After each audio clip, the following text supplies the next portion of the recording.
Harper One and HarperAudio present On Writing and Writers, a miscellany of advice and opinions. C.S. Lewis. Edited by David C. Downey. Read by John Lee.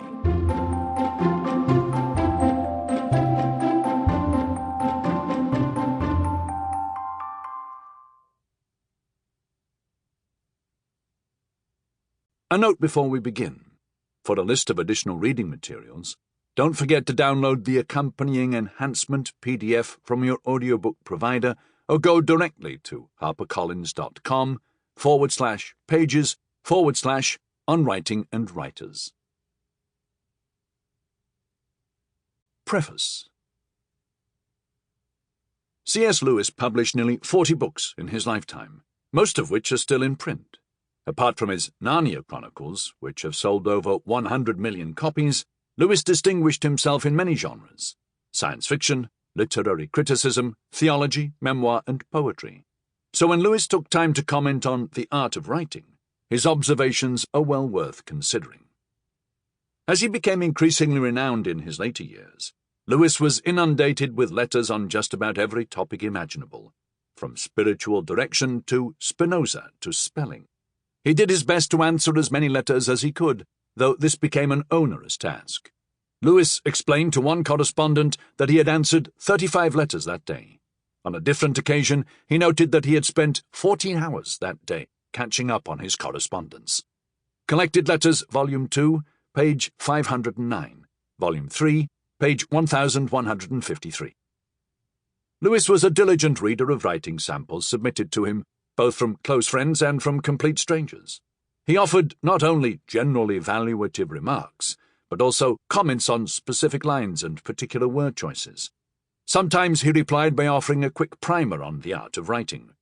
To a little girl from Florida he wrote, "Don't use adjectives which merely tell us how you want us to feel about the thing you are describing."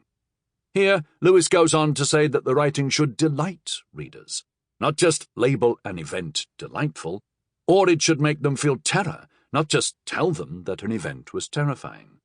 He says that emotional labeling is really just a way of asking readers, "Please, will you do my job for me?"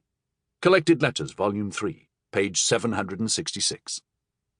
Lewis recommended these same principles to many other correspondents, as well as in his published books. He frequently emphasized that one's writing should be simple, clear, concrete, and jargon-free. He also reiterated that one should show, not tell, that writers should capture sensory impressions and evoke emotions, instead of simply offering an emotional label for what the reader is supposed to feel. Lewis also believed that one should always write for the ear as well as for the eye. He recommended that a piece of prose be read aloud, to make sure that its sounds reinforce its sense. In discussing Greek and Latin texts, he said it wasn't enough to work out the literal meaning of the lines. The translator should also recognize the sound and savor of the language. Collected Letters, Volume 1, page 422. Most certainly, Lewis felt the same way about English prose.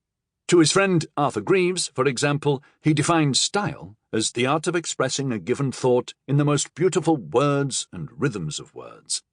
To illustrate, he offered first this phrase: "When the constellations which appear at early morning joined in musical exercises, and the angelic spirits loudly testified to their satisfaction."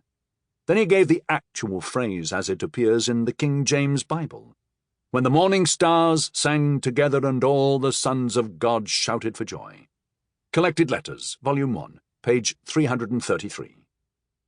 Lewis's advice on writing is worth studying, partly because he was so eminently successful in practicing what he preached. Lewis's reputation shows no sign of diminishing more than a half-century after his death in 1963. His Narnia Chronicles continue as perennial bestsellers, and they have been hailed in the Oxford Companion to Children's Literature as the most sustained achievement in fantasy for children by a 20th-century author. Lewis's books of popular theology continue to enjoy widespread influence and appeal, and to many... Sample complete. Ready to continue?